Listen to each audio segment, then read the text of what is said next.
Audio novel Hindi में आप लोगों का स्वागत है। ऐसी हाई स्टोरी सुनने के लिए हमारे चैनल ऑडियो नॉवल हिंदी को सब्सक्राइब जरूर करें। 161 दीक्षिता प्रिंस से पहली बार गुस्सा हुई। अब तक आपने पढ़ा साइको डॉक्टर अपने सामान में कुछ केमिकल्स और ह्यूमन बॉडी पार्ट्स को कंटेनर में लेकर आया था। उन्हें वो स्टडी रूम में सजा कर रख देता है जैसे कोई प्राइसलेस शो पीस हो। इधर जूलिया साइको डॉक्टर की असिस्टेंट डॉक्टर एक्स के किसी मिशन के लिए बनी थी। उस मिशन के लिए जूलिया कुछ भी करने के लिए तैयार थी। उसने डॉक्टर एक्स को बोला ये साइको डॉक्टर अंडरवर्ल्ड की खतरनाक क्वीन डेथ ऑफ क्वीन के पैलेस उनके हस्बैंड का ट्रीटमेंट करने आया।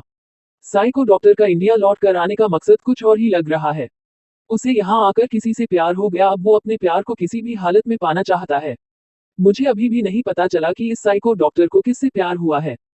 मुझे डेथ क्वीन के हस्बैंड के रिलेटिव लड़की को देखकर शक हो रहा है। शायद इसे उससे ही प्यार हुआ है। वहीं इसका बिहेवियर माफिया क्वीन के हस्बैंड के लेकर भी अजीब है। इधर प्रिंस एक गेमिंग ऐप पर अपने गर्लफ्रेंड के साथ दो फीमेल गेमर के साथ गेम खेल रहा था। दोनों female game couple game competition का आइडिया देती है। प्रिंस अपनी वाइफ के बारे में बताकर मना करता है तो सब उसे चिढ़ाते हुए प्रेशर करने लगते हैं। आखिर में प्रिंस को कपल गेम कंपटीशन के लिए मानना पड़ता है। प्रिंस एंड टीममेट समझकर उस कपल गेम कंपटीशन में भाग लेता है, लेकिन क्यूट फेरी उसे अपने बॉयफ्रेंड बनाने के पीछे ही पड़ गई थी। इसी बीच जब क्यूट फ्री और क्यूटी की गेमिंग फाइट हो रही थी, अचानक प्रिंस का फोन कोई ले लेता है। अब आगे प्रिंस ने सिर उठाकर देखा, उसकी प्यारी सी एंजल वाइफी आज अपने क्यूट हब्बी को प्यार से देखने की जगह वेड एक्सप्रेशन के साथ देख रही। उसका फोन हाथ में लेकर दूसरा हाथ अपनी कमर पर रखकर उसे घूर रही थी। प्रिंस के दिल की धड़कन तेज हो गई। उसे ऐसा लग रहा था आज इस दुनिया में उसके लिए ऐसा कुछ होने वाला है जो प्रिंस के लिए पहले कभी ना हुआ। उसने कभी ऐसा सोचा भी नहीं। प्रिंस को उसकी एंजल वाइफी का डांटना और गुस्सा करना कभी मुमकिन नहीं होने वाला था। वो उसके फ्रेंड क्यूट फेरी, लाउड फेरी और टार्जन की वजह से मुमकिन होने जा रहा था। दीक्षिता ने प्रिंस को घूरना बंद करके उसकी गेमिंग चैट देखना शुरू किया। जैसे वो गेमिंग चैट देख रही थी वैसे उसकी आंखों का रंग लाल होता जा रहा था। अचानक दीक्षिता के गुस्से की आग में घी डालने का काम हेडफोन से आई क्यूट फेरी के वॉइस नोट और चैटिंग बॉक्स में मैसेज ही था। क्यूट फेरी बोली, मेरे न्यू बॉयफ्रेंड, क्या तुम मेरे प्रपोजल के बारे में सोच रहे हो? वैसे मेरा प्रपोजल बुरा भी नहीं है। तुम्हारे तो दोनों हाथों में लड्डू होने वाले हैं। रात में डियर एंजल वाइफी और दिन में क्यूट फेरी गर्लफ्रेंड, जैसे चाहे आराम से एंजॉय कर सकते हो। क्यूट फेरी को नहीं पता था उसने लाइन बोलकर किस मुसीबत को बुलावा दिया है। अचानक दीक्षिता प्रिंस के हेडफोन कान पर रखकर डरावनी आवाज में क्यूट फेरी को धमकी देते हुए बोली, चुहिया तुम्हें बहुत शौक है मेरे हस्बैंड को अपना बॉयफ्रेंड बनाने का। कहीं ऐसा ना हो कि कुछ देर में बॉयफ्रेंड बनाना दूर की बात है, तुम दुनिया में जन्म लेने के लिए भी अपने आप को कोसोगी। प्रिंस की अट्रैक्टिव आवाज के बदले किसी लड़की की इतनी डरावनी आवाज सुनकर क्यूट फेरी डर के मारे कांपने लगी। उसे दीक्षिता के शब्दों से ज्यादा उसकी आवाज से डर लग रहा था। गेम क्यूट फेरी को कुछ समझ नहीं आ रहा था वो कौन है। फिर हिम्मत करके क्यूट फेरी लड़खड़ाती धीमी आवाज में बोली, आप कौन हैं? अभी तो मैं अपने क्यूट फेरी इतना ही बोली थी कि दीक्षिता ने गुस्से में चिल्लाते हुए कहा, एक बार और फिर तुम मेरे हस्बैंड को अपना बॉयफ्रेंड बोलो, देखो फिर मैं क्या करती हूँ।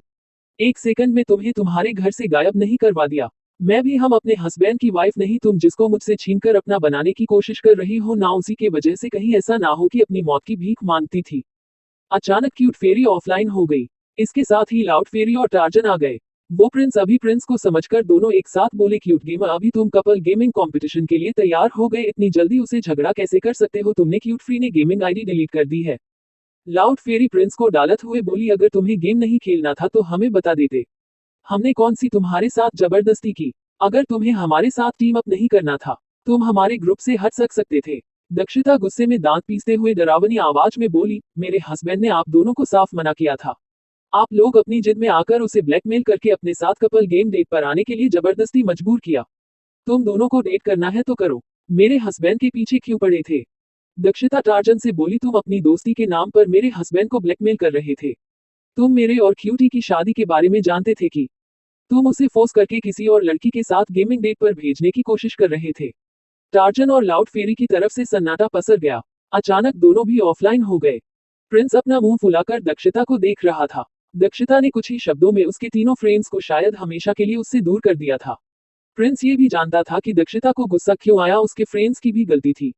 उन्हें थोड़ा सा डांट देती, इस तरह धमकी देने की क्या जरूरत थी। प्रिंस को गुस्से में गाल फुलाकर अपनी तरफ देखते देख दीक्षिता को प्रिंस पर आज पहली बार गुस्सा आया। दीक्षिता प्रिंस को गुस्से से घूरकर बोली, क्यूटी, जब आपको पता है वो लोग ब्लैकमेल करके हम दोनों को अलग करने की कोशिश कर रहे हैं, आप क्यों उन तीनों की बातों में आ गए? गेमिंग फ्रेंड क्यूटी, तुम्हारे लिए क्या मुझसे ज्यादा इंपॉर्टेंट है? आपका फ्रेंड टार्जन मुझसे ज्यादा इम्पोर्टेंट है क्या, जिसके लिए आपने एक नकली गर्लफ्रेंड बनाने के लिए भी तैयार हो गए? क्यूटी तुम ऐसा कैसे कर सकते हो? उस दोस्त ने अपनी गर्लफ्रेंड बनाने के लिए तू भी किसी और लड़की का बॉयफ्रेंड बनने को कहा। तुम बन भी गए। ये सुनकर प्रिंस को भी एहसास हुआ, अभी जो उसने किया है वो एंजल वाइफी करती तो उसे कितना बुरा लगता। प्रिंस अपना सर झुकाकर बोला, I am sorry angel wifey, लेकिन मैंने उसे अपनी गर्लफ्रेंड नहीं बनाया, मैंने एक रैंडम फ्रेंड समझकर गेम खेलने के लिए हाँ कहा था। प्रिंस को अपनी गलती ना मानते देख दक्षिता और ज्यादा गुस्से में भड़कते हुए बोली, क्यूटी मासूमियत और बेवकूफी में अंतर होता है। तुम अभी मासूम कम बेवकूफ ज्यादा लग रहे हो। आपको तीनों की बातों और हरकतों से समझ नहीं आया। वो आपकी बात मानने का सिर्फ दिखावा कर रहे थे। उन तीनों ने मिलकर आपकी और उस अजीब गैमर की डेट फिक्स कर दी थी। वो आपको बॉयफ्रेंड बोल रही थी। आपके फ्रेंड्स में से किसी ने भी आकर उसे रोकने की कोशिश नहीं की। मैंने उसे डांटकर ऑफलाइन भेजा तो दोनों अचानक उस गेम के जाने की वजह पूछने लगे, इसका मतलब उनको आप दोनों के बीच हो रही बातों का पता था। क्यूटी आपका गेमिंग फ्रेंड टार्जन और उसकी गर्लफ्रेंड चाहते थे।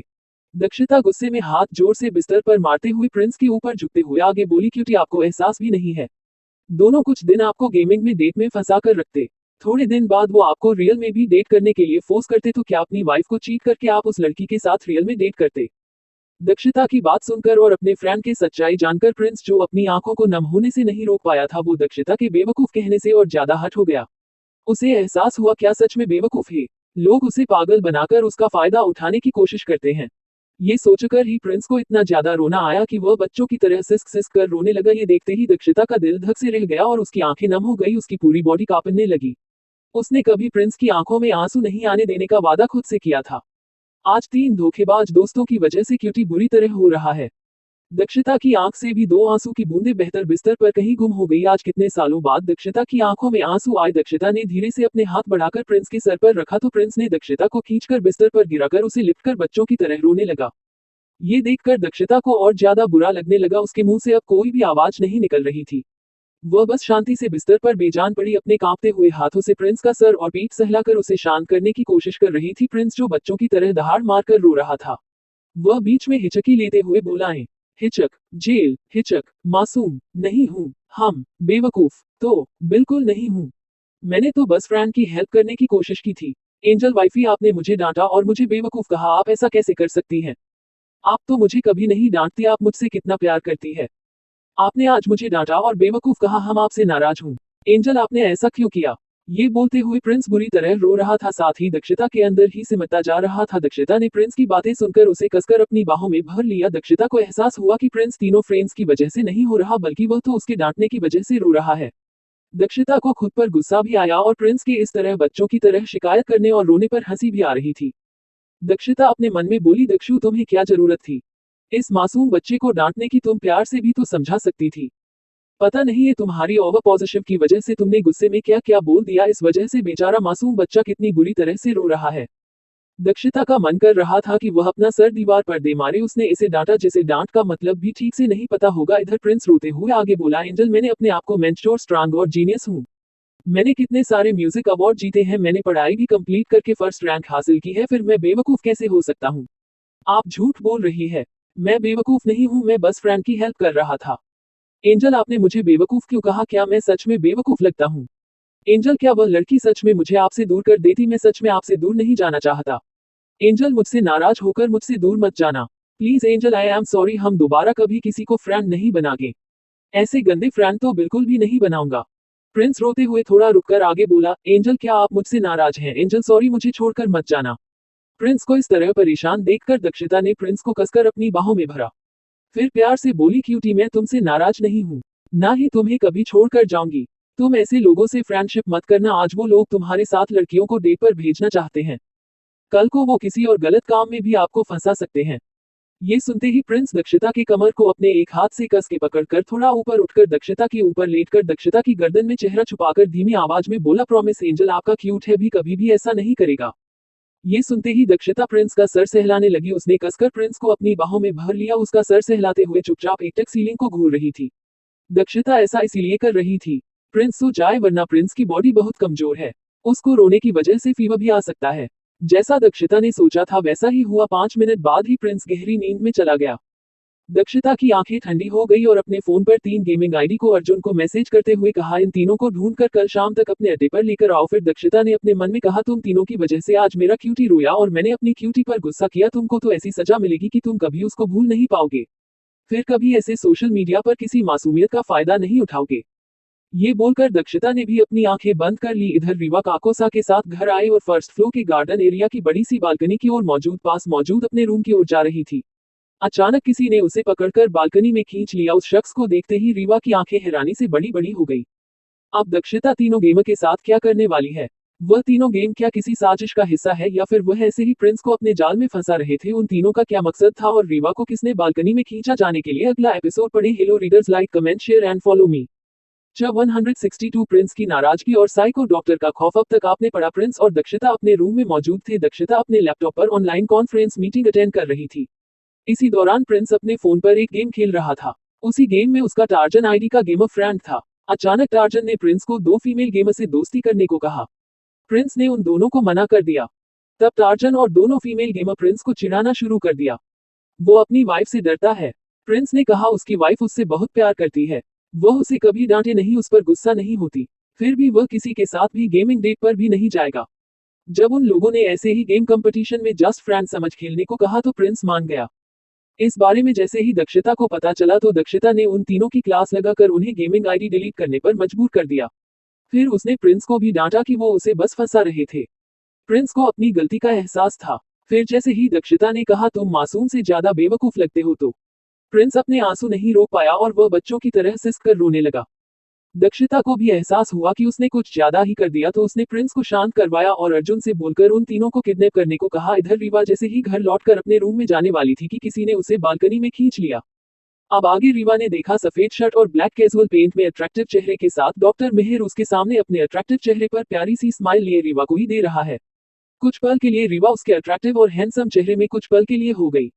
अचानक उसके सामने हैंडसम चेहरा गायब होकर उसके पीछे छिपा हुआ एक शैतान का चेहरा दिखने लगा, जिसकी आंखों में खतरनाक इरादे और होठों पर डरावनी स्माइल। अब रीवा को वो चेहरा अट्रैक्टिव नहीं बल्कि डरावना लग रहा था।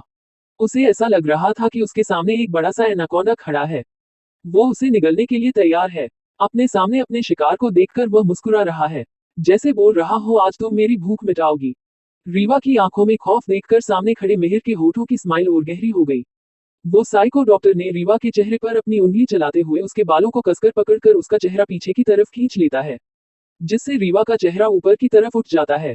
रीवा आसानी से मिहिर की आंखों में देख सकती थी। वो रीवा से बहुत ज्यादा लंबा था। रीवा की हाइट 5 फुट 5 इंच, वही मिहिर 6 फुट 2 इंच का था।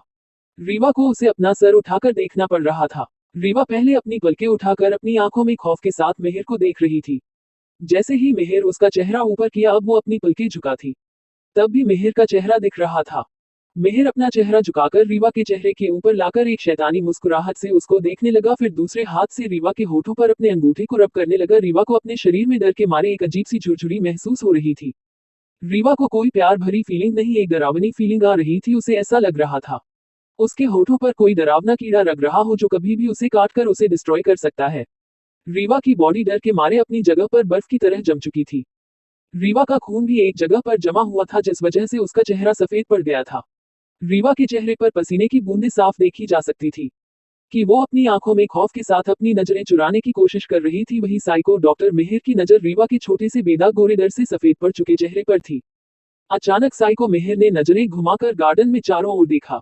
रीवा की कमर को बेदर्दी से पकड़कर बालकनी से कूदकर गार्डन में आ गया। रीवा तो किसी पत्थर की मूर्ति की तरह जमी हुई थी, ना तो वो चिल्ला सकती थी, ना ही अपने आप को छुड़ाने की कोशिश कर सकती थी। रीवा को अपनी कमर पर ठंडी तेज धार वाला छोटा सा चाकू महसूस हो रहा था। पता नहीं मिहिर ने कब कहां से यह चाकू निकाला और रीवा को कमर से उठाने के साथ ही उसकी कमर पर हल्का सा ये चाकू भी लगा लिया, जिसे साफ से रीवा समझ गई थी कि यह साइको डॉक्टर उसे कहना चाहता है कि अगर उसने थोड़ी सी भी आवाज की या हिलने की कोशिश की, शायद वह उसे जान से मार देगा। रीवा मरने से बहुत ज्यादा डरती थी। रीवा को खून देखकर डर लगता है। उस दिन प्रिंस के एक्सीडेंट होने पर हॉस्पिटल से आधी से ज्यादा बार गायब रही थी। मृदुल से कैफेटेरिया में ही मिलती थी। मृदुल हमेशा उसे ब्लड से दूर रखता था। वह जानता था कि रीवा को ब्लड देख पैनिक अटैक आ जाएगा। रीवा को लगता है उसने अपने डैड अपनी नजरों में इस हादसे में मारा। उसने अपने डैड की खून से सने शरीर को देखा था, तभी से उसे खून देखकर पैनिक अटैक आ जाता था। वो ही बार बार यही बोलती थी कि पापा आपकी गलती है, मैंने आपको मारा। मृदुल नहीं चाहता था कि कोई भी यह जाने रीवा अपने डैड का कातिल अपने आप को समझती है। भले ही वो एक्सीडेंट रीवा के हाथों से हुआ, कोई भी नहीं मानेगा कि उस दिन रीवा के डेड की डेथ सिर्फ हादसा थी। रीवा खुद ये बात का बयान दे देगी कि उसने अपने पापा का मर्डर किया है। फिर रीवा को कानून से कोई नहीं बचा सकता, चाहे वह हादसा था या मर्डर। रीवा को आज मृदुल की बहुत याद आ रही थी। रीवा को अब पछतावा हो रहा था, अगर उसने प्रिंस के पीछे भागने की कोशिश नहीं की होती तो आज वो मृदुल के साथ खुश होती और मृदुल उसे ऐसे साइको डॉक्टर से प्रोटेक्ट करता। रीवा मन ही मन बोली, भगवान प्लीज मुझे बचा लो। मृदुल तुम कहाँ हो, प्लीज आ जाओ। इधर मृदुल अंधेरे अंडरग्राउंड बेसमेंट में बेहोश पड़ा हुआ था। उसके शरीर पर हर जगह चोट के निशान थे। जाने कि वह अपनी बेहोशी से जाकर रीवा का नाम पुकारने लगा। मृदुल का दिल तेजी से धड़क रहा था, उसे ऐसा लग रहा था जिससे उसके सिवा किसी बहुत बड़ी मुसीबत में है। मृदुल ने अपने मन ही मन कहा, प्लीज गॉड मेरी रीवू को प्रोटेक्ट करना, मैं जल्द यहाँ से निकलने की कोशिश करूंगा। तब तक प्लीज मेरे गुनाहों की सजा मेरी रीवा को मत देना, उसकी इन सब में कोई गलती नहीं है। वह बहुत मासूम है। उसने बचपन से जिसे अपना सब कुछ माना, उसे अपना हस्बैंड बनाने के बारे में सोचा तो क्या गलती है। उसकी गलती सब मेरी है। मैंने सब कुछ किया, मेरी जान ले लो। रीवा को प्रोटेक्ट करो। मृदुल की हालत बहुत ज्यादा खराब थी। उसके होंठ बुरी तरह सूखे हुए थे, उसकी पूरी बॉडी पर बड़े चोटों के निशान, जलने के निशान थे, जैसे उसे इतने दिनों से कितनी बुरी तरह टॉर्चर किया गया हो। मृदुल की आंखें ही मुश्किल से खुल रही थी। रीवा के साथ गलत होने के एहसास से उसकी आंखें बंद नहीं हो रही थी। कुछ दूरी पर गार्ड्स मृदुल की हालत देख रहे थे। 2 दिन बाद आज पहली बार उन्हें ऐसा लग रहा था जैसे मृदुल सच्चे दिल से किसी को याद कर रहा है। उन्हें ऐसा लगा जैसे मृदुल सच में रीवा को प्रोटेक्ट करना चाहता है। जब मृदुल को होश आया था तब वो रीवा का नाम लेकर चिल्लाया था। गार्ड को पता था ये रीवा के बारे में ही सोच रहा है। वो अपनी बॉस के लिए लॉयल थे। वो अच्छी तरह जानते थे दोनों दोस्तों की वजह से उनके मासूम से किंग बॉस को कितनी ज्यादा प्रॉब्लम उठानी पड़ी है। इधर साइको डॉक्टर मिहिर रीवा को अपने रूम में लाकर सोफे पर लेटकर उसके चेहरे को ध्यान से देखने लगा। फिर उसके चेहरे पर हाथ फिराते हुए बोला, लिटिल गर्ल तुम्हारे अंदर से खुशबू अच्छी आ रही है। मुझे ये खुशबू चाहिए, तुम्हें ये खुशबू मुझे देनी ही होगी। ये बोलकर मिहिर ने अपने चाकू से उसके कपड़े फाड़ दिए। फिर उसके शरीर पर अपना ब्लैंकेट लाकर लपेट दिया। रीवा बुरी तरह कांप रही थी। फिर मिहिर खुद भी उस ब्लैंकेट में घुस गया। खुद की बॉडी को रीवा की बॉडी स्क्रब करने लगा। ये देखकर रीवा बहुत ही डिस्गस्ट इन फील कर रही थी। उसे ऐसा लग रहा था जैसे कोई उसकी बॉडी पर साबुन की तरह गंदगी लगा रहा हो, कोई उसे कीचड़ से मलमल करने ला रहा है। रीवा इस वक्त कुछ नहीं कर सकती थी। रीवा ने कसकर अपनी आंखें बंद की, अपने हाथों की मुट्ठी बनाकर अपने नाखूनों को अपनी हथेली में घुसाते हुए चीखने चिल्लाने से खुद को रोकना चाहती थी। वह जानती थी कि यह साइको आदमी कुछ भी कर सकता है। अभी वह उसे टॉर्चर कर रहा है। अगर उसने कुछ किया तो वह उसे मार देगा, फिर पता नहीं किसके साथ यह ये सब करेगा। रीवा को तो ये भी समझ नहीं आ रहा था कि यह साइको आदमी उसके साथ कर क्या रहा है। उसकी खुशबू लेकर यह करेगा क्या? ये कौन सा तरीका होता है खुशबू लेने का? वैसे मिहिर उसकी बॉडी को गंदे इरादों से नहीं छू रहा था। उसका छूना बहुत ही गंदा भी था। रीवा को कुछ समझ नहीं आ रहा था। रीवा को स्टेज तक भी खुद की बॉडी पर किसी काम के रेंगने जैसा एहसास हो रहा था। उसके साथ हो क्या रहा है? यह आदमी अच्छी बॉडी से खुद की बॉडी और ब्लैंकेट को लपेटकर करना क्या चाहता है? रीवा चुपचाप लेटी। कुछ सोचकर उसने डिसाइड कर लिया, इस भयानक एहसास से बहे रूम और साइको के गंदे एहसास निकलकर पैलेस भी छोड़ देगी। वो यहाँ से दूर चली जाएगी।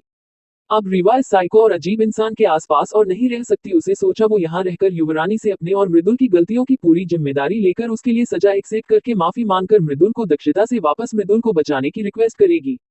युवरानी भी युवराज से प्यार करती है। वो जरूर उन दोनों के प्यार को समझेगी और वैसे भी वह दक्षता से वादा कर देगी कभी भी इंडिया वापस लौटकर नहीं आएगी। वह यहाँ से बहुत दूर चली जाएगी जहाँ कभी उनकी परछाई दक्षता और प्रिंस के आसपास भी महसूस नहीं होगी। यह सोचकर रीवा यहाँ रह रही थी। उसे नहीं पता था ये साइको आदमी उसे इस तरह से बिहेव करेगा। साइको मिहिर की उंगलियां बार बार रीवा की बॉडी पर किसी कीड़े की तरह रेंज रही थी, जिस वजह से कीर्ति को इतना डिस्गस्टिंग अचानक उसके पेट में अजीब सी मरोड़ उठी। उसे कंट्रोल नहीं हुआ। उसने झटके में साइको मिहिर पर वॉमिटिंग कर दी, जिसके वजह से उसके चेहरे पर अजीब सा इमोशन के साथ रीवा को देखने लगा। अचानक एक जोरदार थप्पड़ रीवा के गाल पर मार देता है। फिर ब्लैंकेट के साथ उठा वॉशरूम में ले जाकर बेदर्दी से बाथटब में पटक दिया। खुद कांच के वॉशरूम के अंदर घुसकर शावर लेने लगा। इधर रीवा ने कस अपनी आंखें बंद की और धीरे धीरे अपनी बॉडी से ब्लैंकेट हटा दिया जो वॉमिट से भरा हुआ था। रीवा ने खुद को क्लीन कर बाथरोब पहनकर बाहर आ गई। वो कांपते हुए सर झुकाकर उस रूम में खड़ी थी। उसके चेहरे पर हाथ का निशान बना हुआ था। आधे घंटे बाद वॉशरूम से बाहर आया और रीवा को गुस्से से देखते हुए उसे वहां से जाने का इशारा कर देता है। रीवा जल्दी से उसी रास्ते से जिस रास्ते से मिहिर उसे अंदर लेकर आया था वह वापस बाहर चली गई। जैसे ही वह गार्डन में पहुंची, अचानक उसकी नजर कुछ दूर खड़े भावेश कर गई तो उसकी आंखों से आंसू बहने लगे। उसका मन किया कि वो दौड़कर भावेश को गले से लगा ले और फिर रोते हुए उसके साथ सुबह से जो कुछ भी हो रहा है वह सब कुछ उससे बता दे। भले ही भावेश और उसका रिश्ता ठीक से जुड़ा नहीं था, लेकिन भावेश उसका सगा भाई ही था। रीवा अपने कदम भावेश की तरफ बढ़ाने लगी। इधर दक्षिता और प्रिंस के रूम में दक्षिता डिनर के लिए प्रिंस को उठाने की कोशिश कर रही थी, लेकिन वो जानबूझकर गहरी नींद में होने का नाटक कर रहा था। प्रिंस दक्षिता से नाराज था क्योंकि दक्षिता ने उसे पहली बार डांटा और उसे बेवकूफ भी कहा। अगर वह अभी आंख खोलकर उठ गया तो दक्षिता उसे अपनी प्यारी बातों से मना लेगी और वह इतनी जल्दी मानना नहीं चाहता था, इसीलिए जानबूझकर सोने का नाटक कर रहा था। दक्षिता प्यार से प्रिंस को समझाते हुए बोली, क्यूटी। वो गुस्से में निकल गया। पक्का प्रॉमिस आइंदा कभी भी तुम पर गुस्सा नहीं करूंगी। ठीक है, आज तुम एक अच्छी सी डिश आ सकते हो। प्रिंस ने अपनी आंखें नहीं खुली। दक्षिता बोली, तो ठीक है क्यूटी, प्लीज ना कोई पनिशमेंट दे दो। ऐसे नाराज मत रहो, मुझे अच्छा नहीं लग रहा। डॉक्टर मेहर अपने पागलपन में रीवा की खुशबू कैसे लेना चाहते थे और रीवा के बॉडी की महक से क्या करना चाहते थे। इस पागल साइको डॉक्टर के क्या इरादे हैं? दक्षिता क्या प्रिंस को मना पाएगी? जाने के लिए अगला एपिसोड पढ़े। Hello readers, like comment share and follow me. 163 cute devil. Hello readers, यार स्टोरी अच्छी लगती है तो इस तरह मेरी मेहनत की डिसरिस्पेक्ट मत करो। 1 या 2 कमेंट कर दिया करो और लाइक तो कम से कम कर दिया करो यार। थोड़ा बहुत मोटिवेशन हमें भी चाहिए। ऐसा लगना चाहिए कि आपको स्टोरी अच्छी लग रही है, और अगर आपको कुछ स्टोरी में अलग चाहिए तो प्लीज बता दो। आप क्या पढ़ना चाहते हो? आप लोग प्रिंस को मेंस्टोर पॉजिटिव हस्बैंड के रूप में देखना चाहते हो या दक्षिता को पॉजिटिव वाइफ के रूप में देखना चाहते हो? क्या देखना चाहते हो मुझे बता दीजिए। अगर आप लोग नहीं बताते हैं तो मैं कुछ दिन और आप लोगों की स्टोरी के प्रति एक्साइटमेंट देखते हुए मैं सोचूंगी कि स्टोरी आगे बढ़ानी है या फिर बंद करनी है। अब मैं देखती हूँ कि आप लोगों को मेरी स्टोरी पसंद है या नहीं। मैंने बहुत कुछ सोचा है। मैं यहाँ पर प्रिंस और दक्षिता के बीच की हस्बैंड वाइफ की केमिस्ट्री दिखाने के बारे में सोच रही हूँ। किस तरह प्रिंस अपने प्यार का एहसास दक्षिता को दिलाता है और किस तरह एक मासूम सा लड़का एक बोल्ड हस्बैंड भी बनता है, साथ ही वह अपनी मासूमियत में अपनी वाइफ का ख्याल भी रखता है। आगे की स्टोरी आपके रिस्पांस पर डिपेंड करती है। मेरे 224 शब्द आपके साथ ऐसे फालतू की बात करने में वेस्ट हो गए। अब हमारी कहानी की ओर चलते हैं। अब तक आपने पढ़ा, जूलिया और साइको डॉक्टर मिहिर कुमार अपने किसी मकसद के लिए इंडिया आते हैं। वही साइको डॉक्टर को पता नहीं किससे प्यार हो जाता है, उसके बारे में अभी सीक्रेट रखा गया है। प्रिंस एक ऑनलाइन गेमिंग ऐप पर अपने फ्रेंड्स बनाता है। उसी फ्रेंड की गर्लफ्रेंड की बहन प्रिंस के साथ फ्लर्ट करती है। क्यूट फेरी गेमिंग डेट के बहाने प्रिंस के करीब जाने की कोशिश करती है। प्रिंस गेमिंग फ्रेंड के इमोशनल ब्लैकमेल करने से गेमिंग आईडी क्यूट फेरी के साथ गेमिंग डेट करने के लिए मान जाता है। जब दक्षिता को इस बारे में पता चलता है, प्रिंस के इनोसेंट और काइंड हार्ट को देखकर दक्षिता प्रिंस को डांट देती है, जिसे प्रिंस गुस्सा हो जाता है, दक्षिता से नाराज भी हो जाता है। वही साइको डॉक्टर रीवा के साथ बहुत बुरी तरह पेश आता है। पता नहीं क्यों वो साइको की तरह रीवा की बॉडी की महक अपने कपड़ों और ब्लैंकेट में लेने की कोशिश कर रहा था। साइको डॉक्टर के पागलपन का कुछ समझ नहीं आ रहा था। रीवा बुरी तरह डर गई थी। मृदुल को भी रीवा के मुसीबत में होने का एहसास होता है, तो उसे अपने किए पर बहुत ज्यादा पछतावा हो रहा था। अब आगे दक्षिता ने देखा, आज उसका क्यूट हस्बैंड इतना बड़ा फूडी होने के बाद अपना फेवरेट खाना खाने की परमिशन पर भी इग्नोर कर रहा है। दक्षिता समझ गई उसका क्यूट हस्बैंड उसकी डांट से बहुत ज्यादा हट हुआ है। अपनी आंखें बंद करके उसे इग्नोर करने की कोशिश कर रहा है। दक्षिता कुछ देर प्रिंस के मासूम चेहरे को निहारने के बाद उसके चेहरे पर कातिल मुस्कान आ गई। रूम से बाहर जाते हुए बोली, क्यूट हब्बी ठीक है, रेस्ट करो, हमारा डिनर रूम में लेकर आती हूँ। फिर वो रूम से बाहर चली गई। इधर प्रिंस क्यूट सी शक्ल बनाते हुए अपने होठों को टेढ़ा मेढ़ा तरीके पाउट बनाकर बोला, एंजल वाइफी आप चिंता मत करो, हम आपको इतनी आसानी से माफ नहीं करने वाले जब तक आप हमारी 3 शर्तें नहीं मान लेती। ये बोलकर प्रिंस के चेहरे पर शैतानी स्माइल आ गई और वो बिस्तर पर उठकर बैठ गया। डोर को घूरते हुए दक्षिता के आने का इंतजार करने लगा। प्रिंस से वेट नहीं हो रहा था कि कब उसकी प्यारी सी एंजल वाइफी उसे मनाने की कोशिश करे, उसके अपनी 3 शर्तें अपनी वाइफी के सामने रखें। डाइनिंग रूम में भावेश और बलवान काकोसा के बीच डरी सहमी रीवा बैठी थी। जूलिया और साइको डॉक्टर मिहिर और कीर्ति सामने बैठे हुए थे। कीर्ति मिहिर के साथ बचपन की तरह बातें कर रही थी। भावेश जलन के मारे दोनों को घूर रहा था। मिहिर कीर्ति को अपनी छोटी बहन मानता था। तभी कीर्ति सीरियस होकर बोली, माही रूही कैसी है? सॉरी माही, मैंने हमेशा उसके लिए हॉट ढूंढने की कोशिश की, लेकिन तुम जानते हो कि उसका ब्लड रेयर है। रूही की बॉडी में हर किसी का हॉट स्टेबल नहीं हो सकता। अब उसकी कंडीशन कैसी है? उसके ट्रीटमेंट के लिए हॉट का इंतजाम हुआ क्या? ये सुनते ही मिहिर, जो चुपचाप खाना खा रहा था, अचानक उसके हाथ अपनी जगह पर रुक गए। उसने बिना किसी भाव के दक्षिता और प्रिंस के रूम की तरफ देखा तो मिहिर की नजर अपनी तरफ आती दक्षिता पर गई। वो मिस्टीरियस एक्सप्रेशन के साथ कीर्ति से बोला, किटी तुम चिंता मत करो, मैंने रूही को बचाने के लिए हॉट ढूंढ तो लिया है। फिर डॉक्टर मिहिर बिना किसी भाव के कीर्ति की ओर देख बोला, रूही को हमारे साथ नॉर्मल लाइफ जीने में अभी थोड़ा वक्त है। हमारी प्यारी सी गुड़िया के लिए हॉट को हासिल नहीं कर लेता तब तक चैन से नहीं बैठूंगा। मैं मॉम से किया हुआ वादा जरूर पूरा करूंगा। तुम अच्छी तरह जानती हो, डॉक्टर माहिर कुमार अपने सारे सपने छोड़कर रूही के लिए तो डॉक्टर बना था। ये सुनकर कीर्ति भी उदासी से बोली, माही मुझे भी रूही की बहुत याद आती है। पता नहीं हमारी गुड़िया कैसी होगी, इतने सालों से इतना ज्यादा दर्द सह रही है। उसे अभी तक मेडिसिन पर जिंदा रखा है। माही, हमने बचपन में जब रूही को बीमार देखा था, हम दोनों ने एक दूसरे के साथ मिलकर डॉक्टर बनने का डिसाइड किया था।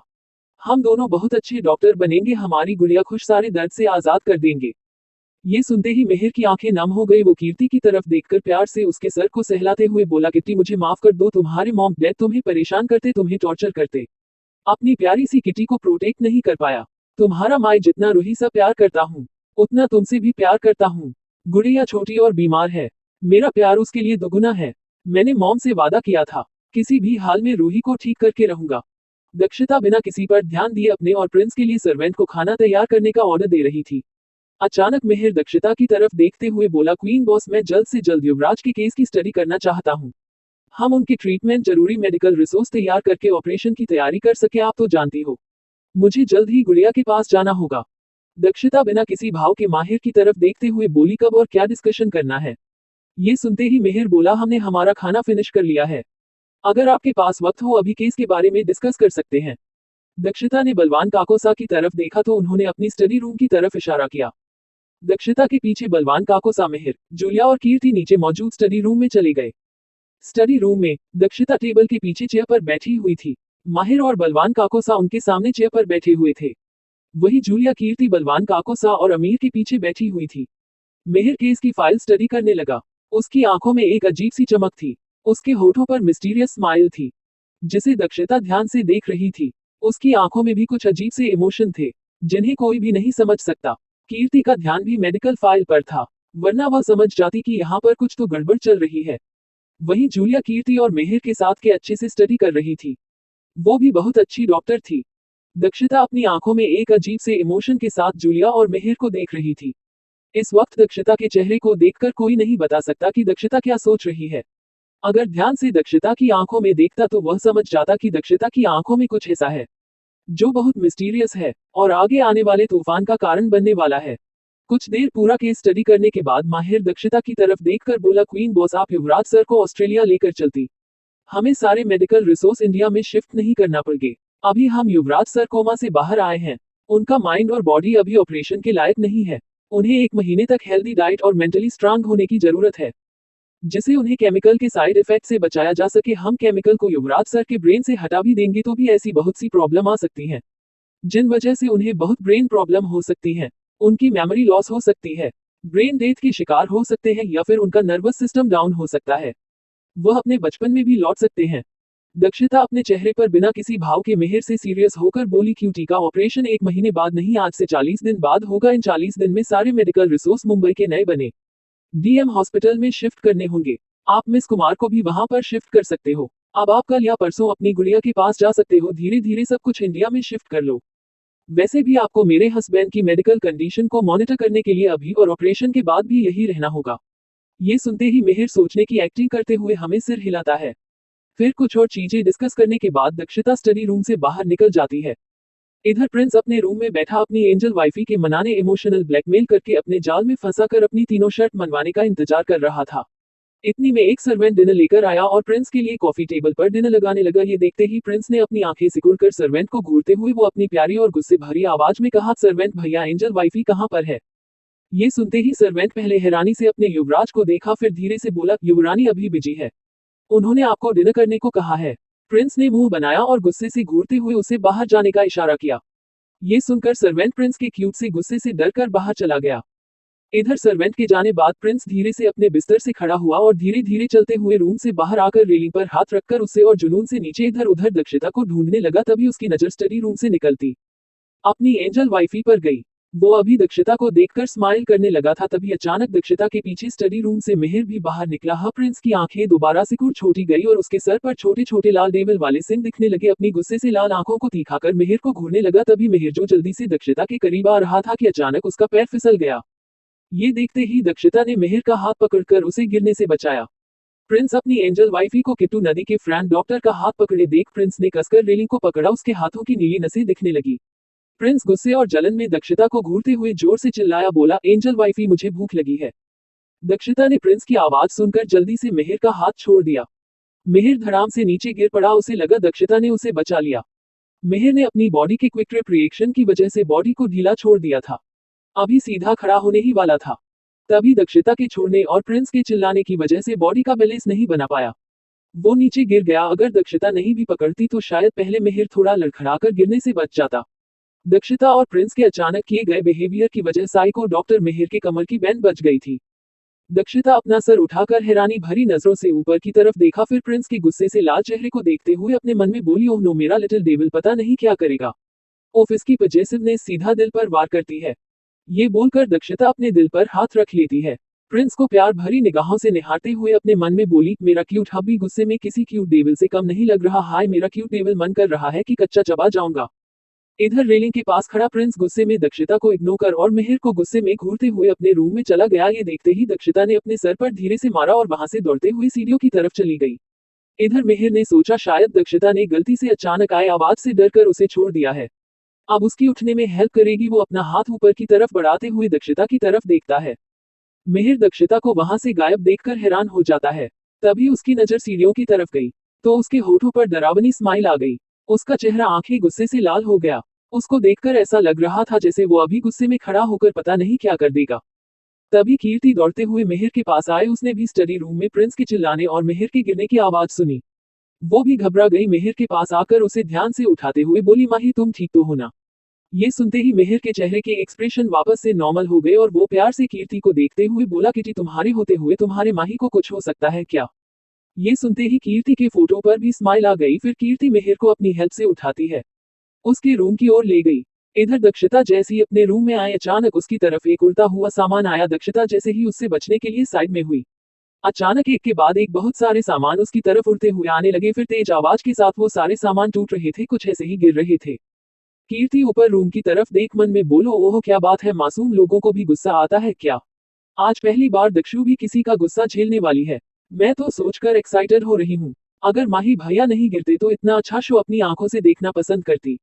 वही बलवान काकोसा और भावेश भी हैरानी से रूम की तरफ देख रहे थे। सर्वेंट भी आज पहली बार अपने मासूम युवराज का गुस्सा देख रहे थे। प्रिंस की कौन सी 3 शर्तें होने वाली है जो अपनी एंजल वाइफी के सामने रखने वाला है? अब दक्षिता प्रिंस के गुस्से को कैसे बर्दाश्त करेगी? डॉक्टर मिहिर अपनी बहन रूही के लिए किसका आर्ट लेने के बारे में सोच रहा है, क्या रिवा है या फिर कोई और? जाने के लिए अगला एपिसोड पढ़े। हेलो रीडर, आप लोगों से like comment share and follow में कहने का कोई मतलब तो है नहीं, आप लोग ऐसा कुछ नहीं करेंगे, लेकिन फिर भी अपनी तरफ से एक रिक्वेस्ट तो कर ही सकती हूँ, बाकी आप पर डिपेंड है। CH 164 इंटीमेसी और आप सिर्फ हमारी एजेंट वाइफी। अब तक आपने पढ़ा प्रिंस दक्षिता से नाराज हो जाता था, वो प्रिंस को मनाने की कोशिश करती है। दक्षिता वो प्रिंस को मनाने के लिए हेल्दी फूड के साथ प्रिंस की फेवरेट डिश लाने भी जाती है। कीर्ति और डॉक्टर मिहिर रूही की बहन के बारे में बात कर रहे थे।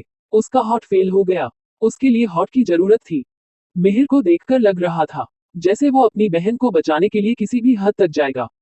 तभी ना मिहिर की नजर दक्षिता पर गई, उसके चेहरे पर अजीब सी स्माइल आ गई। उसने दक्षिता से कहा कि प्रिंस के केस के बारे में सब कुछ डिस्कस करना चाहता है। अब वो और वेट नहीं कर सकता। दक्षिता बलवान काकोसा के साथ कीर्ति और मिहिर स्टडी रूम में चले जाते हैं। वहां पर नहीं बताता है कि प्रिंस का ऑपरेशन अभी नहीं हो सकता। मेडिकल रिक्रूटमेंट और प्रिंस की बॉडी को स्ट्रांग बनाने के लिए थोड़ा सा वक्त चाहिए, उसके बाद ऑपरेशन सक्सेसफुल हो सकता है।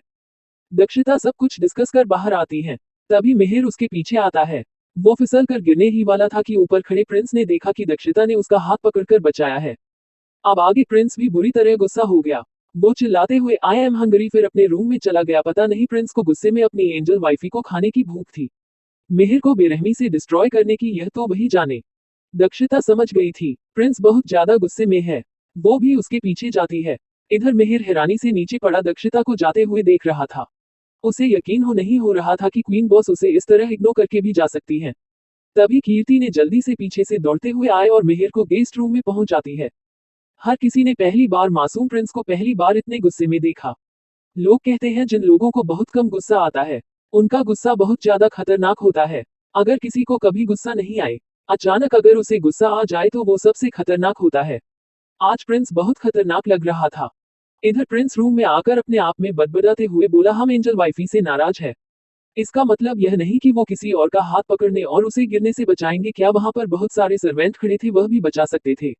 एंजल को उसे पकड़ने की क्या जरूरत थी। वो किट्टू दी का डॉक्टर फ्रेंड आदमी होकर लड़कियों की तरह गिरता पड़ता रहता है। मेरी एंजल वाइफी उसकी हेल्प कर के लिए हमेशा आगे रहती हैं। एंजल को भी पता नहीं क्या मिलता है। दूसरों की हेल्प करने के लिए उसके हाथ को ही एंजल ने पकड़ लिया था। ये सब सोचकर प्रिंस को बहुत गुस्सा आ रहा था। जैसे ही उसे अपने रूम के पास कदमों की हाथ सुनाई दी, उसने एक झटके में एक पिलो उठाकर डोर की तरफ फेंका। वह सीधा दक्षिता को जाकर लगता, लेकिन दक्षिता जरा सी साइड में हो गई तो वह बच गई। उसके बाद प्रिंस ने एक के बाद एक किलो फेंकने के बाद अपने खाने की ट्रॉली में खाली पड़े बर्तनों को फेंकना शुरू कर दिया। दक्षिता फेवरेट डिनर सेट तोड़ना फोड़ना गेम खेल रहा था। दक्षिता ने प्रिंस के हर वार से बच रही। कुछ टूटने वाली चीज आती, इसके साथ ही एक तेज आवाज के साथ दिया तो वह फर्श पर गिरती या फिर गिरकर टूट जाती। प्रिंस और दक्षिता के रूम के बाहर टूटे हुए सामान का ढेर लगा हुआ था। दक्षिता प्यार भरी आवाज में बोली, माय क्यूट हब्बी प्लीज मुझे अंदर आने दो, तुम ठीक तो हो ना? आई एम सॉरी, गलती हो गई, दोबारा ऐसा नहीं करूंगी। एक बार माफ कर दो प्लीज, तुम्हें चोट लग जाएगी, वैसे ही तुम्हारी तबीयत ठीक नहीं है। ये सुनकर प्रिंस गुस्से में मुंह फुलाकर आलती फालती मारकर बेड पर बैठ गया। दक्षिता अपने पैरों में पड़े कचरे को साइड में हटाते हुए रूम के अंदर आकर देखा, उसका क्यूट हब्बी किसी लिटिल बनी की तरह मुंह फुलाकर बिस्तर पर बैठा है। ये देखकर दक्षिता ने कुछ गहरी सांसें ली और बिस्तर के पास जाकर खड़े होकर जैसे ही दक्षिता प्रिंस से कुछ बोलने वाली थी, प्रिंस ने झटके में दक्षिता का हाथ पकड़कर खींचा। दक्षिता अचानक से खींचे जाने की वजह से खुद को संभाल नहीं पाए और वो बिस्तर पर गिर गई। दक्षिता जैसे ही बिस्तर पर गिरी, प्रिंस ने अपने पीछे से एक हथकड़ी निकाली और बिस्तर के ऊपर हथकड़ी को लगाकर अपने बैग से बांध दिया। दक्षिता हैरानी के मारे आंखें चौड़ी करके प्रिंस की हरकतें देख रही थी। उसका हस्बैंड इतना ज्यादा नोटिस कब हो गया, ये बात दक्षिता को पता ही नहीं चली गई। प्रिंस ने दक्षिता को गुस्से से घूरते हुए उसके होंठों पर अपने होंठ रखकर किस और बाइट करने लगा। फिर अचानक पर इन शुरू का और वेट टिश्यू लाकर उसके हाथों को प्यार से साफ करने लगा। उसने कम से कम 10 वेट टिश्यू से दक्षिता के हाथ को अच्छे से क्लीन कर फिर से प्रिंस अपने होंठ दक्षिता की होंठों पर रखकर किस करने लगा। प्रिंस लिटिल बनी की तरह किस कम बाइट ज्यादा कर रहा था। दक्षिता ने महसूस किया, उसका जल कुकड़ा क्यूट हब्बी गुस्से में किसी बनी की तरह उसके होठों को कुतरत रहा था। जब तक दक्षिता और प्रिंस को सांस लेने में दिक्कत होने लगी। 10 मिनट बाद प्रिंस दक्षिता होंठ को छोड़कर गर्दन को किस और बाइट करने लगा। दक्षिता ने प्यार से समझाते हुए कहा, क्योंकि चिंता मत करो, कुछ नहीं हुआ, मैं तो बस भैया की हेल्प कर रही थी। ये सुनते ही प्रिंस जोर से दक्षिता की गर्दन पर काट लेता है, जिसे दक्षिता की हल्की सी चीख निकल जाती है। दक्षिता समझ गई कि वो प्रिंस के सामने मेहर का नाम भी नहीं ले सकती। प्रिंस ने किस करते हुए एक बटन प्रेस कर दिया था, जिसे उनका रूम लॉक हो गया। थोड़ी देर बाद दक्षिता का गाउन नीचे पड़ा हुआ था। दक्षिता प्रिंस के सामने अंडरगारमेंट्स में लेटी हुई थी। उसके परफेक्ट फिगर को देख प्रिंस की आंखें चमक उठी। वो दक्षिता की बॉडी को सहलाना शुरू कर दिया। प्रिंस प्यार से और अजीब एक्साइटमेंट दक्षिता की बॉडी को सहलाने लगा। उसे ऐसा लग रहा था जैसे कोई बहुत सॉफ्ट टेडी बेयर को छोड़ा है। वहीं प्रिंस के टच से दक्षिता की पूरी बॉडी सिरन उठ रही थी। प्रिंस के प्यार भरी डर से दक्षिता की आंखें लाल हो चुकी थी। वो रिक्वेस्ट भरी नजरों से प्रिंस को देख रही थी। वही प्रिंस दक्षिता की तरफ ना देखकर वह तो इस एहसास को महसूस कर रहा था। दक्षिता ने कसकर अपनी आंखें बंद कर ली। वह जानती थी अब वो बिल्कुल भी नहीं बच सकती। आज प्रिंस को कोई नहीं रोक सकता। दक्षिता ने याद किया, जब वो होटल से पहले यकीन आ रही थी, तब गलती से उसके बैग में ये हथकड़ी भी आ गई। यह उसके टॉर्चर बॉक्स में थी। वह अपने दुश्मनों को ऐसे ही कई हथियारों से टॉर्चर करती थी। हथकड़ी गलती से दक्षिता के बैग में आ गई। दक्षिता ने छुपाकर फ्लावर पॉट में रखा था। पता नहीं प्रिंस को कैसे दक्षिता के हाथ साथ कड़ी से नहीं बंधे होते तो शायद वह कुछ कर पाती। भैंस ने सीता के बाकी कपड़ों को भी अलग कर दिया और अपने होठों से और हाथों से दक्षिता पूरी बॉडी को महसूस करने लगा। वन नाइट स्टैंड के बाद आज पहली बार इस एहसास को महसूस किया था। प्रिंस ने धीरे से दक्षिता बेस्ट को अपने बड़े हाथों में भरकर सहलना शुरू किया तो प्रिंस को अच्छा लगा। थोड़ा जोर से दबाया जिस दक्षिता की चीख निकल गई, जिसे सुनकर प्रिंस ने अपने होठों और हाथों से दक्षिता की बॉडी किस करना, बाइट और सहलाना चालू कर दिया। वही प्रिंस को ऐसा लगा जैसे किसी सॉफ्ट फर वाले सबसे टैडी बियर को छू रहा है। प्रिंस ने दक्षिता के होठों पर होंठ रखकर किस कर फॉरहैंड, नाक, कान, आंख, गर्दन पर किस करते हुए धीरे धीरे प्रिंस नीचे की ओर बढ़ने लगा। उसने दक्षिता पूरी बॉडी पर प्यार की निशानियां छोड़ दी थी। प्रिंस ने देखा दक्षिता की गोरी बॉडी पर लाल पड़े निशान साफ चमक रहे थे। प्रिंस दक्षिता की बॉडी पर मौजूद लव बाइट्स को देखते हुए बोला, एंजल ये मेरे और आपके प्यार की निशानी है। ये प्रूफ है आप सिर्फ हमारी है। दोबारा दक्षिता को किस करते हुए उसके अंदर एंटर होता है। दुनिया में पहुंच गया हो। उसकी कमर ने हरकत करना शुरू कर दिया। वही दक्षिता की सिसकियां किया पूरे रूम में गूंज रही थी। वही प्रिंस की आनंद भरी सिसकियां गूंज रही थी। 2 घंटे बाद प्रिंस हफ्ते हुए दक्षिता के बगल में लेटा हुआ था। प्रिंस की बॉडी बहुत ज्यादा कमजोर थी। 2 घंटे इंटिमेसी की वजह से प्रिंस और ज्यादा थक गया था। फिर प्रिंस दोबारा से खड़ा हुआ। ताशा की गहरी सांस दक्षिता चेहरे पर छोड़ते हुए उसके चेहरे के करीब गया और वो आंखों में आंखें डालकर बोला, angel wifey I love you so much, आप सिर्फ हमारी है एंजल वाइफी, भी आप किसी और के करीब नहीं जा सकती। हमें बिल्कुल अच्छा नहीं लगता। अगली बार आपने किसी को टच किया तो हम आपसे कभी भी बात नहीं करेंगे। उसने दक्षिता के हाथों से हथकड़ी खोल दी। दक्षिता को अपनी बाहों में भर लिया। वही दक्षिता प्रिंस के सीने पर सिर रखते हुए धीमी आवाज में कहा, क्यूट हब्बी आप भी सिर्फ मेरे हो, आपको मुझसे कोई भी नहीं छीन सकता। हम दोनों के बीच कोई भी नहीं आ सकता। किसी तीसरे ने हमारे बीच आने की कोशिश की तो ऐसी मौत दूंगा। वो मरने के बाद भी अपनी भयानक मौत की वजह से डरेगा। ये सुनकर प्रिंस के होठों पर भी एक मुट्ठी जैसे स्माइल आ, जिसके बारे में कुछ भी पता नहीं चल रहा था कि प्रिंस के मन में क्या चल रहा है। दक्षिता ने प्रिंस की थकान देखकर सर्वेंट से इन्फॉर्म करके फिर से डिनर मंगवाया। फिर डिनर करने के बाद दोनों एक दूसरे की बाहों में सो गई। अगली सुबह प्रिंस आज एनर्जी के साथ बिना उठाए ही उठ गया था। वो धीरे से चलकर नीचे आया। लिविंग रूम में इधर उधर सबको ढूंढने लगा। प्रिंस के जाने के बाद दक्षिता की भी नींद खुली। वो फ्रेश होकर नीचे आई तो उसने देखा कि प्रिंस किचन की तरफ से आ रहा है। दक्षिता अपनी आंखें छोटी करके प्रिंस को देखते हुए बोली, क्यूट हब्बी आप किचन में क्या कर रहे थे? प्रिंस पाउट बनाते हुए दक्षिता की तरफ देखकर नाक सीक्रेट कहा, एंजल वाइफी आप हम पर शक कर रही है। मैं तो अपना प्रोटीन शेक लेने गया था। ये सुनते ही पीछे से सर्वेंट एक बोतल लेकर आता है जिसमें प्रिंस का प्रोटीन शेक था। दक्षिता ने सर्वेंट से प्रोटीन शेक के बारे में जरूरी इंफॉर्मेशन लेकर फिर वो प्रोटीन से प्रिंस को दे दिया। प्रिंस थोड़ी एक्सरसाइज करने दक्षिता के साथ गार्डन में चला गया। फिर करीब आधे घंटे बाद प्रिंस और दक्षिता हल्की फुल्की एक्सरसाइज करके लिविंग रूम में बैठकर प्रिंस अपना प्रोटीन पीने लगा। Dakshita black coffee. प्रिंस के मन में क्या चल रहा था कोई नहीं जानता, लेकिन वह बार बार लिविंग रूम में किसी को ढूंढने की कोशिश कर रहा था। प्रिंस अपने मन में बोला, उससे यार ये लोग उठ क्यों नहीं रहे? मुझसे इंतजार नहीं हो रहा। किट्टू दी के फ्रेंड डॉक्टर को अच्छा सबक सिखाना होगा।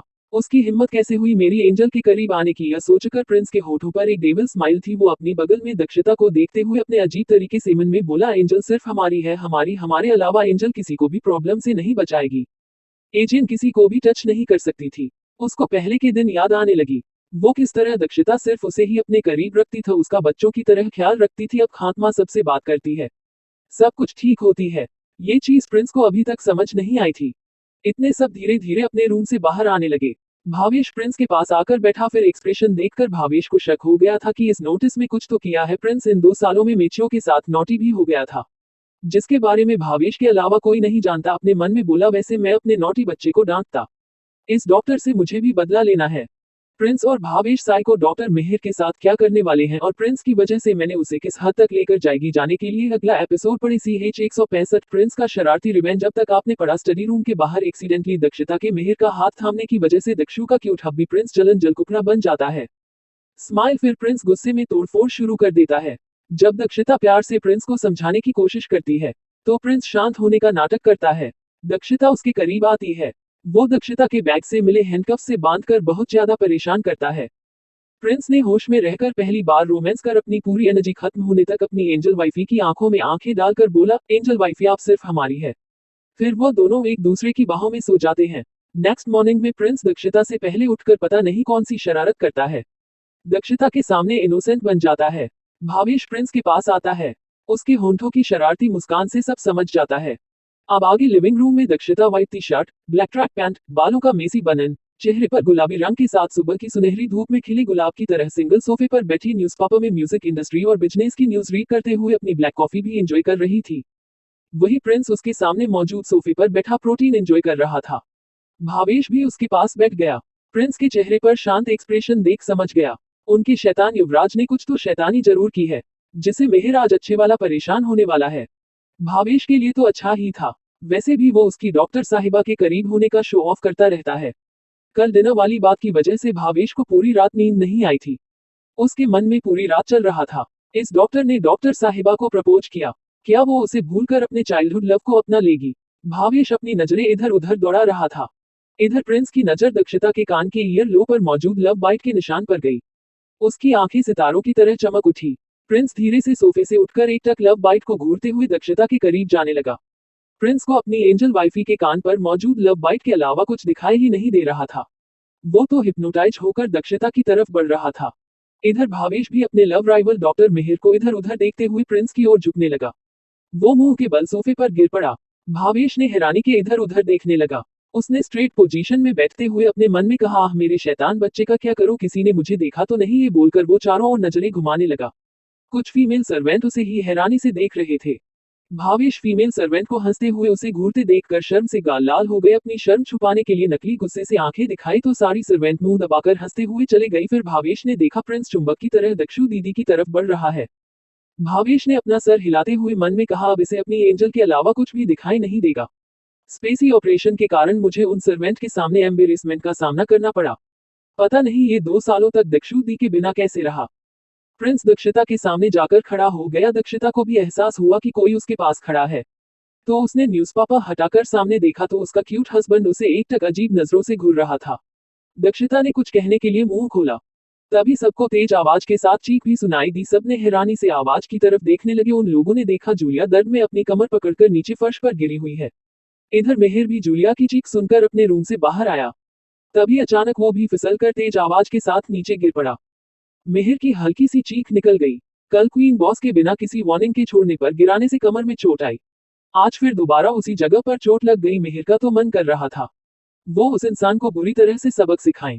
तभी किसी के खिलखिलाकर हंसने की मीठी आवाज सबके कानों में आई तो सबने देखा कि प्रिंस दक्षिता के कंधे में अपना सर छुपाकर बुरी तरह हंस रहा है, जिसे सुनकर सबके चेहरे पर हल्की सी मुस्कान आ गई। वही दक्षिता की आंखें सिकुड़ गई। कीर्ति भी सेकंड फ्लोर पर मौजूद अपने रूम से निकल कर आई। उसने जूलिया और मेहर को ऐसे फर्श पर गिरे हुए देखा तो वो दौड़ते हुए दोनों को संभाल ले जाने ही वाली थी कि अचानक बीच में ही उसे भावेश ने कमर से पकड़कर बच्चे की तरह उठा लिया। कीर्ति के हाथ और पैर हवा में लटके हुए, उसकी बॉडी भावेश के सीने से चिपकी हुई थी। कीर्ति बुरी तरह भावेश के बाहों से छटपटाते हुए गुस्से से बोली, मिस्टर शेखावत आप ये क्या कर रहे हैं? आपको दिख नहीं रहा आपके सामने तो इंसान फर्श पर गिरे हुए हैं, उन्हें उठाना तो दूर मुझे भी रोक रहे हैं। भावेश शांति से बोला, डॉक्टर साहिबा आप उनके पास मत जाए, आप भी गिर जाओगी। ये सुनकर कीर्ति ने गुस्से में अपने हाथ पैरों को तेजी से चलाते हुए भावेश से कहा, भाभी ज्यादा परवाह करने की एक्टिंग करने की जरूरत नहीं है। तुम नहीं चाहते कि मैं मेहर की उसने में हेल्प ना करूं। कीर्ति की नॉनसेंस बातें सुनकर भावेश को गुस्सा आ गया। दोनों बच्चों की तरह एक दूसरे से लड़ने लगे। भावेश गुस्से से बोला, आपके लिए तो हर वक्त गलत ही होता हूँ। डॉक्टर कीर्ति जरूरी नहीं कोई इंसान कुछ बोल रहा हो वो अपने मतलब के लिए ही बोल रहा हो, कभी कभी वो सामने वाले के लिए भी बोल सकता है। ये सुनकर गुस्से से कीर्ति अपने हाथों के नाखून भावेश की हाथों में घुसाते हुए बोली, अच्छा मैं भी जानना चाहती हूँ कि भावो पहले बिना कुछ बताए गायब होने और तुम्हारे से दूर रहने में मेरी क्या भला थी। अब ठीक है मैं मानती हूँ तुमने मेरी भलाई के लिए ही मुझे रिजेक्ट किया था, तो अब दूर रहो। भावेश थोड़ा शांत होकर बोला, वो बात अलग है, अब ये बात अलग है, अब उस बात को बीच में क्यों ला रही हैं? इधर सब लोग कंफ्यूजन में भावेश और कीर्ति को बच्चों की तरह लड़ते हुए देख रहे थे। उन्हें कुछ भी समझ नहीं आ रहा था ये लोग किस बात पर लड़ रहे हैं। दक्षिता अच्छे से समझ गई थी। सबके सामने इनकी सच्चाई आई उससे पहले दक्षिता कोल्ड वॉइस में बोली, अगर तुम लोगों का हो गया हो तो अपना मुंह बंद कर लो। दोनों शांत हो गए। भावेश ने कीर्ति को छोड़ दिया। तभी मेहर प्यार से बोला, किट्टी मिस्टर शेखावत ने तुम्हें तुम्हारी सेफ्टी के लिए मेरे पास नहीं आने दिया क्योंकि यहाँ पर साबुन का पानी गिरा हुआ है जिसे मैं और जूलिया फिसल कर गिर गए हैं। अगर तुम भी बिना ध्यान दिए आती तो शायद गिर जाती। इधर दक्षिता ने सर्वेंट को जूलिया और मेहर को उठाकर उनके रूम में पहुंचाने का ऑर्डर दिया। सर मैं ध्यान से उन दोनों को उठाकर उनके रूम में ले गए। इधर दक्षिता ने कसकर प्रिंस का हाथ पकड़ा और सबको देखकर बोली, चलो अब ब्रेकफास्ट का टाइम हो गया, सब लोग डाइनिंग रूम में चलो। ये सुनते ही सब लोग चुपचाप सर झुकाकर चले गए। भावेश ने तिरछी नजरों से गिरते को देखा और वो भी डाइनिंग रूम की ओर चला गया। वहीं कीर्ति को भी एहसास हुआ वो बहुत ज्यादा ओवर रिएक्ट कर रही थी। कीर्ति ने सोचा भाभी से माफी मांगनी चाहिए। ये सोचकर वह भी डाइनिंग रूम की ओर जा रही थी। अचानक एक पिलर का पीछे से एक हाथ आया और उसने खींचकर कीर्ति को छोड़ से पिलर की तरफ धक्का दिया। कीर्ति की पेट जाकर पिलर से लगी। कीर्ति ने दर्द के मारे अपनी आंखें बंद कर ली। फिर उसने धीरे से अपनी आंखें खोलकर देखा तो सामने गुस्से से लाल भावेश खड़ा था। वो गुस्से में दांत पीसते हुए बोला, डॉक्टर साहिबा क्या आपके लिए मुझसे ज्यादा जरूरी वो आपका बचपन का दोस्त है? ये सुनकर कीर्ति ने अपने हाथ सीने पर बांधे और भावेश को घूरते हुए बोली, यश बिल्कुल तुमसे बहुत ज्यादा जरूरी मेरा बचपन का दोस्त है। भावेश ने अपने दिल को हजारों टुकड़ों में टूटता महसूस कर एहसास हुआ कीर्ति को हमेशा के लिए खो दिया है। भावेश कीर्ति को छोड़कर गुस्से में डाइनिंग रूम की ओर चला गया। ये देखते ही कीर्ति को एक पल के लिए तो बुरा लगा, लेकिन फिर उसने सोचा इसको अपने ही कड़वे शब्दों स्वाद खाना जरूरी है, वरना इसे कैसे मेरी कदर होगी। यह सोचकर वो भी भावेश के पीछे चली गई। इधर दक्षिता ने एक नजर पूरे लिविंग रूम में देखा। वहां पर इस वक्त कोई भी मौजूद नहीं था। दक्षिता ने प्रिंस का हाथ पकड़कर उसे गेस्ट रूम की ओर नहीं जाने लगी। प्रिंस को याद आया जब दक्षिता के उठने से पहले उठ गया था। तभी उसकी नजर अपने पास सो रही एंजल पर गई। प्रिंस ने अपने मन में कहा, एंजल आप सिर्फ मेरी हो, हम थोड़ा और रात की तरह एंजॉय करते। अभी मुझे आपने कल बदसूरत आदमी को छुआ तो आपको पनिशमेंट मिल गई, अब उसे पनिशमेंट देने जाना है। प्रिंस की गुलाबी होठों पर डेविल स्माइल आ गई, वह इस वक्त किसी क्यूट लिटिल डेविल से कम नहीं लग रहा था। फिर प्रिंस धीरे से अपने बिस्तर से उठा, वॉशरूम में जाकर फ्रेश होकर बाहर आया और प्रोजेक्ट रूम से ट्रैक पैंट और टी शर्ट पहनकर धीमी कदमों से रूम से बाहर निकल गया। उसे पता था कि अगर एंजल उठ गई तो उसका सारा प्लान चौपट हो जाएगा। भावेश जल्दी से अपनी रूम के पास मौजूद रूम में गया, वहां से 3 छोटी छोटी बोतल उठाए और रूम से बाहर आ गया। फिर एक नजर अपने रूम की तरफ देखा और धीमे कदमों से सीढ़ियों से उतरकर नीचे आया। तभी उसकी नजर मेहर के रूम के बाहर क्लीनिंग कर रही सर्वेंट पर गई तो उसके चेहरे पर शैतानी मुस्कुराहट आ गई। सर्वेंट के पास जाकर मासूमियत से बोला, काकी सा मुझे मेरा प्रोटीन शेक दे दीजिए। ये सुनते ही वह सर्वेंट पहले तो हैरानी से प्रिंस को देखने लगी, लेकिन वह एक सर्वेंट थी, वह कैसे प्रिंस से सवाल जवाब कर सकती थी। सर्वेंट विमला काकी भी हैरान थी। प्रिंस किसी और से बोलने की जगह उससे प्रोटीन शेक लाने को बोल रहा था, फिर भी वो चुपचाप वहां से चली गई। उसके बाद प्रिंस ने वहां सोप के पानी को मेहर के रूम के बाहर डाल दिया और फिर बकेट को किचन के बाहर रख दिया। फिर चुपके से मेहर के रूम के बाहर आया और अपनी ब्लैक पेंट की पॉकेट में उन तीनों बोतल को चेक करते हुए मेहर के रूम का दरवाजा धीरे से खोलता है। प्रिंस की किस्मत अच्छी थी कि वो रूम का दरवाजा बिना किसी प्रॉब्लम के खुल गया। प्रिंस के होठों पर एक प्यारी सी मुस्कान आ गई। वो चुपके से रूम के अंदर घुसा। उसने देखा कि मेहर अपने पैर दोनों तरफ फैलाकर बिस्तर पर पूरा फैल कर सो रहा है, उसका मुंह खुला हुआ है। ये देखकर प्रिंस के होठों पर शैतानी मुस्कुराहट आ गई और वह धीरे से बिना किसी आवाज के मेहर के वॉशरूम में घुस गया। फिर 5 मिनट बाद प्रिंस बाहर निकला, मेहर को घूरते हुए बोला, राक्षस डॉक्टर अच्छे से नींद ले लो, तुम्हें उठने के बाद अब तुम्हें पता चलेगा कि मेरी एंजल को छूने का अंजाम क्या होता है। ये बोलकर प्रिंस ने अपने बालों में हाथ फिराई तो उसकी नजर को भी टेबल पर खुले पड़े लैपटॉप पर गई तो अपनी आंखों में चमक लिए लैपटॉप के पास जाकर कुछ देर उस पर अपनी उंगलियां दौड़ाए और चुपके से रूम से बाहर निकल गया।